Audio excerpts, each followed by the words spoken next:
Hi, നമസ്കാരം. ഇനി ഞാൻ നമ്മളിവിടെ എന്ന് പറഞ്ഞാൽ ഇപ്പം തലമുറകൾ മാറി മാറി വരികയാണ്. ഇപ്പോഴത്തെ തലമുറയ്ക്ക് വിളിക്കുന്ന ഒരു പേരെന്ന് പറഞ്ഞാൽ ജെൻസി എന്നാണ് വിളിക്കുന്നത്. ജെൻസി. അപ്പോൾ ഈ ജെൻസി തലമുറയോട് പറയാനുള്ള ഒരുപാട് കാര്യങ്ങളുണ്ട്. ഇനി ഈ ജെൻസി തലമുറയാണ് ഈ ഭൂമിയെ സംരക്ഷിക്കേണ്ടതല്ല. കാരണം കഴിഞ്ഞ തലമുറ മുഴുവൻ നശിപ്പിച്ച് വിചരിക്കുകയാണ്.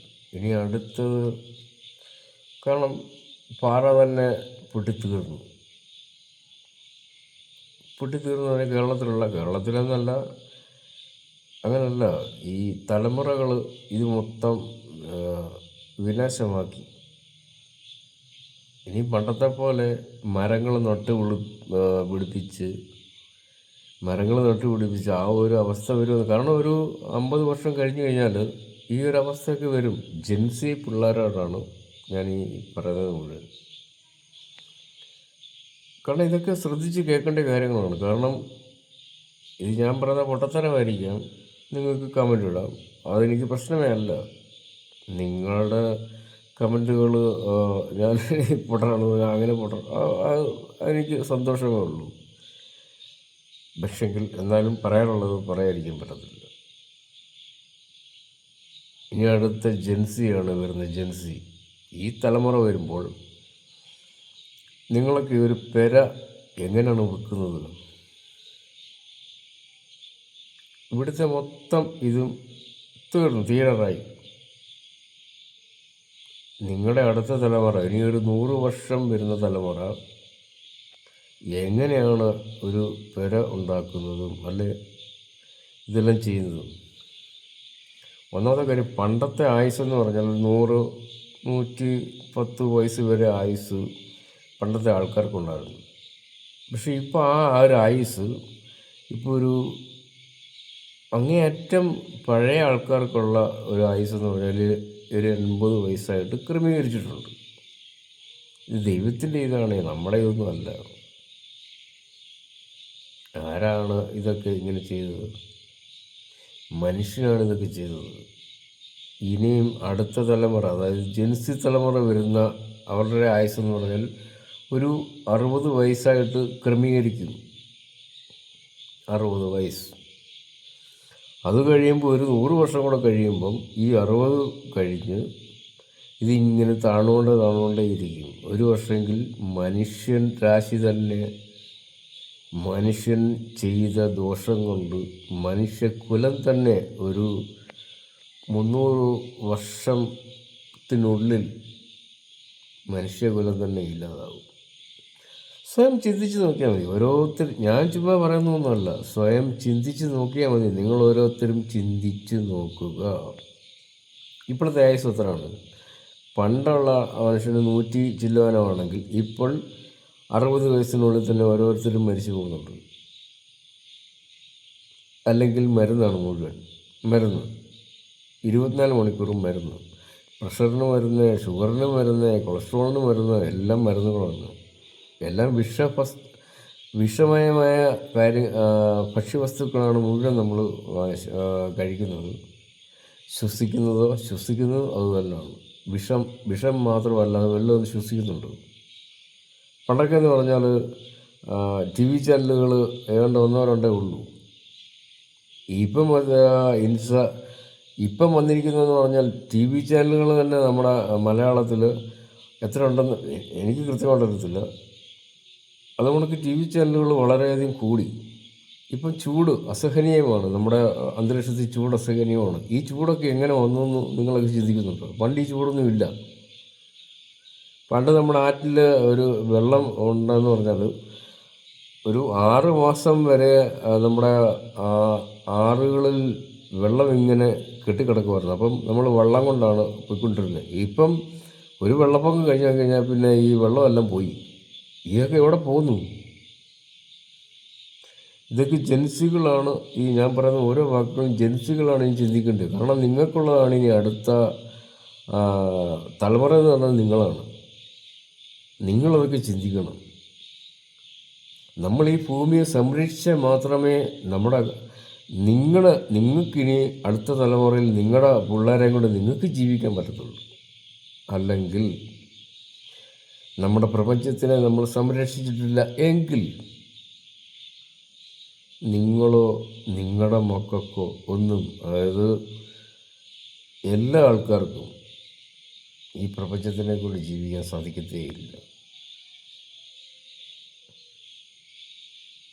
പണ്ടൊക്കെ ചൂടെന്ന് പറയുന്ന ഈ വെയിലെന്ന് പറയുന്നത് നമ്മുടെ ഇവിടെയൊന്നും വെയിലൊന്നും അത്രമാത്രം വെയിലൊന്നും ഇല്ല.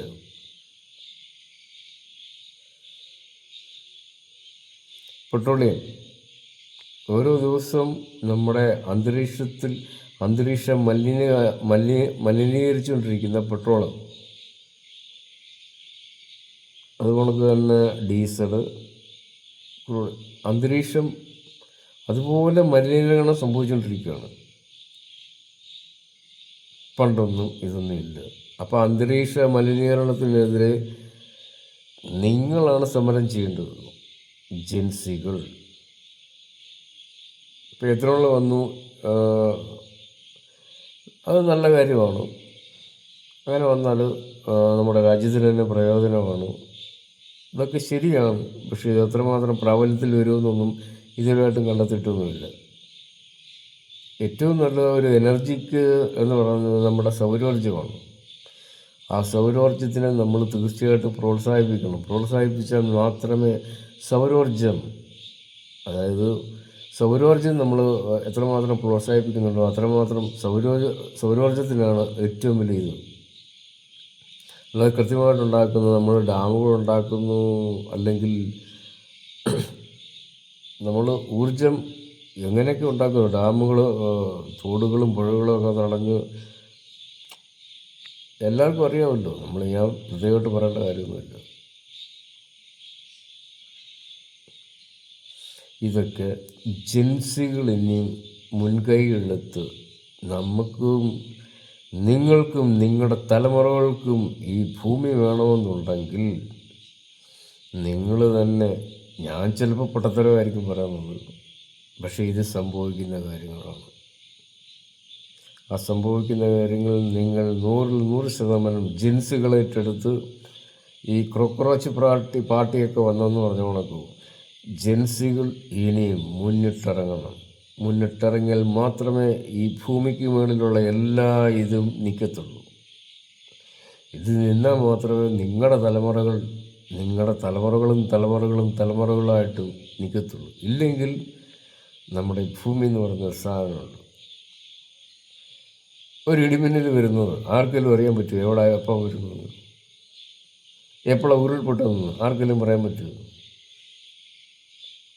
ഇതൊന്നും ആർക്കും പറയാൻ പറ്റത്തില്ല. ഇത് ദൈവത്തിൻ്റെ കരങ്ങളാണ് ഇതൊക്കെ ചെയ്യുന്നത്. ദൈവമില്ലെന്നൊക്കെ ഓരോരുത്തർ പറയും. ഓരോ അന്ധവിശ്വാസികൾ പറയും ദൈവമില്ലെന്ന്. ദൈവം എന്ന് പറയുന്നൊരു സംഭവമുണ്ട്, അല്ലെങ്കിൽ ഒരു ശക്തിയുണ്ട്. ആ ശക്തി ഉള്ളതുകൊണ്ടാണല്ലോ എൻ്റെ മുഖത്തിന് സൗന്ദര്യമുള്ളതും, അല്ലെങ്കിൽ നിങ്ങളുടെ മുഖത്തിന് സൗന്ദര്യമുള്ളതും. എൻ്റെ മുഖത്തിന് സൗന്ദര്യം ഇല്ല, അത് പറഞ്ഞാലും നിങ്ങളുടെ മുഖത്തിന് സൗന്ദര്യമുള്ളതും നിങ്ങളുടെ ശരീരഭാഗങ്ങളും എല്ലാം ദൈവം സൃഷ്ടിച്ചതാണ്. ആ ഒരു ദൈവം ഉണ്ടായിട്ടാണ് ഇത് സൃഷ്ടി നടന്നത്. ഓരോന്നിൻ്റെ സൗന്ദര്യമുണ്ട്. ഈ പ്രപഞ്ചത്തിലുള്ള ഈ മരങ്ങൾ നടക്കുന്നത് ആരെങ്കിലും കണ്ടിട്ടുണ്ടോ? അതൊരു ശക്തിയുണ്ട്. മരങ്ങൾ വളരുന്ന ഒരു ശക്തിയുണ്ട്. അത് ദൈവത്തിൻ്റെ കഴിവാണ്. ദൈവം എന്ന് പറയുന്നൊരു സംഭവമുണ്ട്. സംഭവമല്ല, സത്യം. ദൈവമേ ഉള്ളൂ സത്യം, വേറെ ഒന്നും സത്യമൊന്നുമില്ല. ഞാനോ നീയോ ഈ കേട്ടിരിക്കുന്ന നീയൊക്കെ എപ്പം വേണമെങ്കിലും മരിച്ചു പോകും. പക്ഷേ അപ്പോൾ ഈ പ്രപഞ്ചം എന്ന് പറയുന്നത് സത്യമുണ്ട്. ആ സത്യമാണ് ദൈവം എന്ന് പറയുന്നത്. ആ സത്യത്തിന് അങ്ങപ്പുറത്ത് മറ്റൊരു ദൈവമേ ഇല്ല. അപ്പോൾ എനിക്ക് പറയാനുള്ളത്, ജൻസികൾ ഇനിയും വളർന്നു വരുന്ന ജൻസികൾ അത്രമാത്രം ഈ ഭൂമിയെ ഏറ്റെടുക്കണം. ഈ ഭൂമിയെ ഏറ്റെടുത്തു കഴിഞ്ഞാൽ മാത്രമേ നിങ്ങളുടെ തലമുറകൾ കാലങ്ങളായിട്ട് ഇനി ജീവിക്കുകയാണെങ്കിൽ ജീവിക്കത്തുള്ളൂ.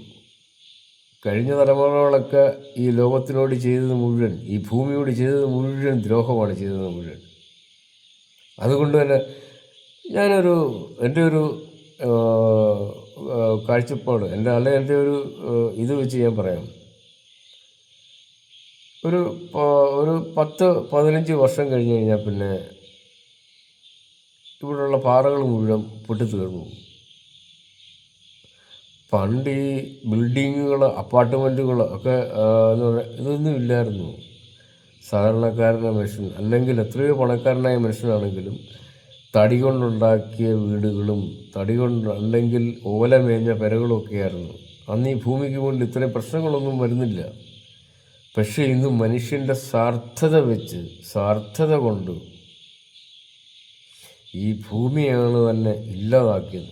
ഇതെല്ലാം ജൻസികളാണ് ചിന്തിക്കേണ്ടത്. ജൻസികൾ, നിങ്ങളാരെങ്കിലും എൻ്റെ വാക്കുകൾ കേൾക്കുന്നുണ്ടോ എങ്കിൽ, ഞാനൊരു രാഷ്ട്രീയക്കാരനോ മറ്റേതെങ്കിലും ഒരു വിഭാഗമല്ല. ഞാനൊരു പ്രപഞ്ച സ്നേഹിയാണ്. പ്രപഞ്ചത്തിനെ ഞാൻ അത്രമാത്രം ഇഷ്ടപ്പെടുന്നു. എൻ്റെ ജീവിതത്തിൽ എനിക്കൊരു പ്രപഞ്ചമേ ഉള്ളൂ. എനിക്കൊരു ദൈവമേ ഉള്ളൂ. അത് ഈ പ്രപഞ്ചം മാത്രമാണ്. ഞാൻ രാവിലെ സൂര്യൻ എന്ന് പറഞ്ഞാൽ എൻ്റെ ഭഗവാനാണ്. ചന്ദ്രനെ നമസ്കരിക്കുന്നു, അതും എൻ്റെ ദേവനാണ്. കാരണം ഇവർ രണ്ടുപേരെ പ്രത്യക്ഷമായിട്ട് ഞാൻ എന്നും കണ്ടുകൊണ്ടേയിരിക്കുന്നതാണ്. പിന്നെ എല്ലാവരും പറയുന്നത് അച്ഛൻ അമ്മ, അത് കൃത്യമാണ്. എല്ലാവരുടെയും അച്ഛനമ്മമാരെന്ന് പറഞ്ഞാൽ നമ്മൾ ജനിപ്പിച്ച അവരല്ലേ, അതുകൊണ്ട് കൃത്യം ശരിയാണ്. പക്ഷേ ഈ പ്രപഞ്ചം എന്ന് പറയുന്നൊരിതുണ്ട്. നമ്മളെ ജനിപ്പിച്ച പ്രപഞ്ചം, അവരെ ജനിപ്പിച്ച പ്രപഞ്ചം, അതെന്ന് പറഞ്ഞാൽ ഈ നമ്മുടെ ഈശ്വരൻ എന്ന് പറഞ്ഞാൽ അതാണ്. നമ്മുടെ മൂക്കിനകത്തൊരു ശ്വാസം വരുന്നുണ്ടോ? ശ്വാസം വരുന്നുണ്ടെങ്കിൽ ആ പ്രപഞ്ചമാണ് നമ്മുടെ ഈശ്വരൻ എന്ന് പറയുന്നത്. നമുക്ക് നമ്മുടെ കണ്ണുകൾ കൊണ്ട് എന്തെങ്കിലും കാണാൻ സാധിക്കുന്നുണ്ടോ? അത് ഈശ്വരൻ നമുക്ക് തന്ന വരദാനമാണ്. ഈ മൂക്കിനകത്ത് ശ്വാസം ഒന്ന് നിലച്ചാൽ മതി, അപ്പോൾ തീർന്നു എല്ലാം. ഒരു മനുഷ്യൻ്റെ ആയുസ്സെന്ന് പറഞ്ഞു, അത് മൃഗങ്ങളുടെ ആണെങ്കിലും എല്ലാം ആണെങ്കിലും.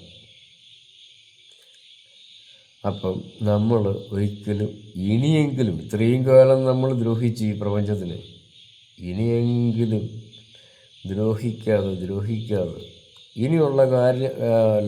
ഇനിയുള്ള കാലങ്ങളിലെങ്കിലും ഈ പ്രപഞ്ചത്തിനെ ദ്രോഹിക്കാതിരിക്കുക. നമ്മളൊന്നും പറഞ്ഞിട്ടല്ല മഴ വരുന്നത്, നമ്മളൊന്നും പറഞ്ഞിട്ടല്ല സൂര്യൻ പ്രകാശം അടിക്കുന്നത്, അല്ല കൊടുങ്കാറ്റ് വരുന്നത്. പക്ഷേ ഇതൊക്കെ ഈ പ്രപഞ്ചത്തിൻ്റെ ഒരു ശക്തിയാണ്. ഈ പ്രപഞ്ചത്തിൻ്റെ ശക്തി എന്ന് പറഞ്ഞാൽ ഈ പ്രപഞ്ചമാണ് ഈശ്വരൻ എന്ന് കൃത്യമായിട്ട് ഞാൻ എപ്പോഴും പറയുന്നു. അല്ലാതെ മറ്റൊരു ഈശ്വരനൊന്നുമല്ല. നിങ്ങൾ പ്രപഞ്ചത്തിനെ നോക്കി നിങ്ങളൊന്ന് പ്രാർത്ഥിക്കൂ, നിങ്ങളുടെ എല്ലാ വേദനകളും മാറും. അല്ലാതെ മറ്റൊരു ഈശ്വരനൊന്നും ഈ ലോകത്തിലൊന്നും ഇല്ല. ചുമ്മാ ഓരോരുത്തർ ഇതൊക്കെ ചുമ്മാ മനുഷ്യൻ്റെ ഏകാഗ്രതയ്ക്ക് വേണ്ടി പറഞ്ഞിരിക്കുന്ന കാര്യങ്ങൾ. ഞാനങ്ങനെ തള്ളിപ്പറയുന്നതല്ല, എന്നാൽ പോലും അതല്ല. ദൈവങ്ങൾ ശരിയാണ്. ഞാൻ എല്ലാ അമ്പലങ്ങളിൽ പോവും, പള്ളികളിൽ പോവും, മുസ്ലിം ദേവാലയങ്ങളിൽ പോവും, എല്ലായിടത്തും ഞാൻ പോവും. എല്ലായിടത്തും പോയി ഞാൻ നമസ്കരിക്കുക എന്ന് പറഞ്ഞാൽ അതെൻ്റെ ഒരു വിശ്വാസമാണ്. കാരണം നിങ്ങൾ പ്രപഞ്ചത്തിനെ വിശ്വസിക്കുന്നുണ്ട്, എന്നാൽ ഞാൻ ആ ദൈവത്തിനെ ഞാനും വിശ്വസിക്കുന്നുണ്ട്. അത്രയുള്ള കാര്യം. അതിനകത്ത് ആരും തള്ളിപ്പറയേണ്ട കാര്യമില്ല. പക്ഷെങ്കിൽ അതിനും അപ്പുറത്ത് നമ്മളുണ്ടാക്കി വെച്ചിരിക്കുന്ന കാര്യങ്ങളൊക്കെ അപ്പുറത്താണ് ദൈവം ഇത് സൃഷ്ടിച്ച് വെച്ചിരിക്കുന്നത്. ഓരോ മൃഗങ്ങളും, ഓരോ മൃഗങ്ങൾ, മനുഷ്യന്, അതുപോലെ തന്നെ മരങ്ങൾ, എന്തൊരു പുൽച്ചാടി പോലും അല്ല, ഇത് വളരണമല്ലോ. നമ്മളെപ്പോഴൊക്കെ തന്നെയല്ല ഇതെല്ലാം വളരുന്നത്. മനുഷ്യൻ മാത്രമാണ് ഇവിടെ വളരുന്നത്. ഒരു പുൽച്ചെടി പോലും വളരുന്നുണ്ടെങ്കിൽ അത് ദൈവത്തിൻ്റെ കഴിവാണ്. സൂര്യപ്രകാശം എപ്പോൾ ഏൽക്കുന്നുണ്ടോ ആ സൂര്യപ്രകാശത്തിനനുസരിച്ച് അത് വളർന്നുകൊണ്ടേ ഇരിക്കുകയാണ്. നമ്മളൊക്കെ രാവിലെ എണീക്കുന്നു. സൂര്യൻ എന്ന് പറഞ്ഞാൽ രാവിലെ എല്ലാ രാജ്യങ്ങളിലും സൂര്യൻ വെളുപ്പം കാലത്ത് ഉണരും. അതായത് സൂര്യൻ എന്ന് പറഞ്ഞാൽ എൻ്റെ ഒരു ദേവനാണ്. ആ ദേവൻ രാവിലെ ഉണരും. ആ ദേവൻ ഉണരുന്നതിനനുസരിച്ചാണ് ഞാൻ ഉണരുന്നതും നിങ്ങൾ ഉണരുന്നതും എല്ലാ മനുഷ്യനും ഉണരുന്നതും. 12 മണിയൊക്കെ ആകുമ്പോഴത്തേന് നല്ല കൊടിയ ചൂടാണ്. എല്ലാവരും പറയും കൊടിയ ചൂടാണെന്നൊക്കെ പറയും. അപ്പോഴത്തേനും നമ്മളൊക്കെ വർക്ക് ചെയ്ത് അദ്ദേഹവും വർക്ക് ചെയ്തുകൊണ്ടിരിക്കുകയാണ്. ഇത്രയും സമയമായിട്ട് അദ്ദേഹം വർക്ക് ചെയ്തുകൊണ്ടിരിക്കുക. സൂര്യൻ എന്ന് പറയുന്നത് നമ്മുടെ ദേവൻ വർക്ക് ചെയ്തുകൊണ്ടിരിക്കുകയാണ്. നമ്മളൊരു ഉച്ചയൊക്കെ ആകുമ്പോഴത്തേന് വിശ്രമിക്കും. അത് കഴിയുന്ന സമയത്ത് നമ്മളൊരു 4 മണിയൊക്കെ ആകുമ്പോഴത്തേന് നമ്മളും തളരും, ആ മഹാദേവനും തളരും. അപ്പോഴത്തേന് അദ്ദേഹവും തളരും, സൂര്യദേവനും തളരും, നമ്മളും തളരും. അദ്ദേഹം പിന്നെ അദ്ദേഹത്തിൻ്റെ ഡ്യൂട്ടി കഴിഞ്ഞ് പോകുകയാണ്. നമ്മളും നമ്മുടെ ഡ്യൂട്ടി കഴിഞ്ഞ് കിടന്ന് ഉറങ്ങുകയാണ്. പിന്നെ രാത്രിയാണ്, അല്ലേ? ഇതൊരു പ്രപഞ്ച സത്യമാണ്. ഇതൊക്കെ മനസ്സിലാക്കണം. പ്രപഞ്ചത്തിൻ്റെ ഒരു സത്യം എന്ന് പറഞ്ഞാൽ ഇത് ഡെയിലി അതായത് നിരന്തരം സംഭവിച്ചുകൊണ്ടിരിക്കുന്ന ഒരു കാര്യമാണ്. ഇതൊക്കെ ആരെങ്കിലും മനസ്സിലാക്കുന്നുണ്ടോ? ശരിക്കും പറഞ്ഞാൽ നമ്മളൊക്കെ ഇതൊന്നും മനസ്സിലാക്കാതെ നമ്മൾ ഈ പ്രപഞ്ചത്തിനെ ദ്രോഹിച്ചുകൊണ്ടിരുന്നിട്ട് ഇതൊക്കെ വളരെ വ്യക്തമായിട്ട് മനസ്സിലാക്കണം ഓരോ മനുഷ്യനും. ആ സൂര്യദേവനെ പോണക്ക് തന്നെയാണ് മനുഷ്യനെന്ന് പറയുന്നത് നമ്മളും. അല്ലെ ഓരോ മൃഗങ്ങളും, അല്ലെങ്കിൽ ഓരോ പുല്ലുകൾ പോലും അവരും രാവിലെ സൂര്യദേവൻ വരുന്ന സമയത്ത് അവരും രാവിലെ എണീച്ച് നിൽക്കുകയാണ്.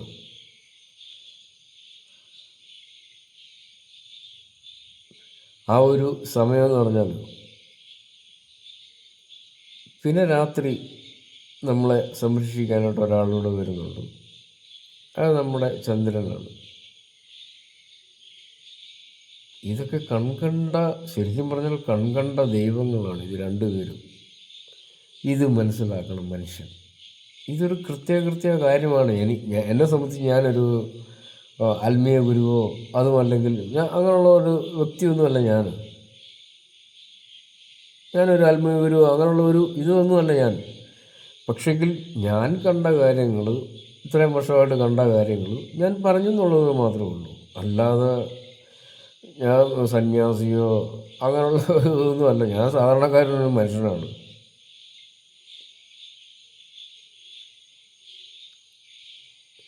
ഇത് ഇത്രയും പറഞ്ഞെന്നുള്ളേ ഉള്ളൂ. പറഞ്ഞുകൊണ്ട് ആർക്കെങ്കിലും ബുദ്ധിമുട്ട് തോന്നിയാൽ എന്നോട് പിണങ്ങൊന്നും ചെയ്യരുത്. ഇതൊരു സത്യമാണ് കാര്യങ്ങളൊക്കെ പറഞ്ഞത്. അല്ലാതെ നിങ്ങളിപ്പോൾ ഉദ്ദേശിക്കും ചിലപ്പോൾ എനിക്ക് എൻ്റെ യൂട്യൂബ് ഇതാക്കാനാണോ, അല്ലെങ്കിൽ എൻ്റെ ഫേസ്ബുക്ക് ഇതുണ്ടാക്കാൻ. എനിക്കങ്ങനെയൊന്നുമല്ല. ഞാൻ രാവിലെ അധ്വാനിച്ചാണ് പൈസ ഉണ്ടാക്കുന്നത്. ആ ഒരു ഇത് മാത്രം മതി. എൻ്റെ യൂട്യൂബോ എൻ്റെ ഫേസ്ബുക്കോ. പക്ഷേ എൻ്റെ യൂട്യൂബിനകത്ത് ഞാൻ ഇടുന്ന വീഡിയോകൾ അതവിടെ കിടക്കും. ഞാൻ മരിച്ചെന്ന് പറഞ്ഞാലും അവിടെ കിടക്കും. അതിനുള്ള കാര്യം. അല്ലാതെ ഇതിനകത്ത് വേറെ കാര്യങ്ങളൊന്നുമില്ല. പക്ഷെ പറഞ്ഞ ഓരോ വാക്കുകളും സത്യമാണ്. ആ സത്യം എല്ലാ മനുഷ്യനും മനസ്സിലാക്കണം. ഒരു പക്ഷെങ്കിൽ എന്നേക്കാളും അറിവുള്ള ആൾക്കാരായിരിക്കും നിങ്ങൾ. ഒരു പക്ഷെങ്കിലല്ല, എന്നെക്കാളും അറിവുള്ള ആൾക്കാരാണ് നിങ്ങൾ ഓരോരുത്തരും.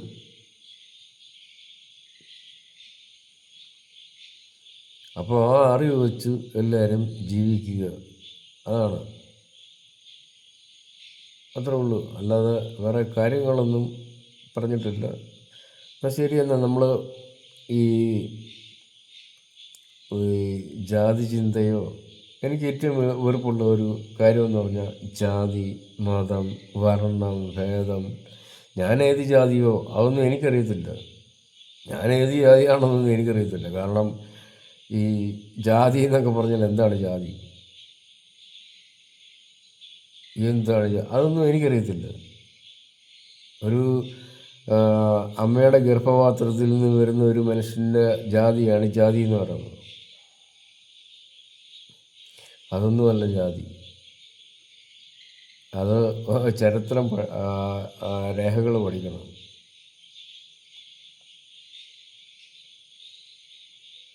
അല്ല ജാതിയോ മതമോ വർണ്ണമോ ഒന്നുമല്ല.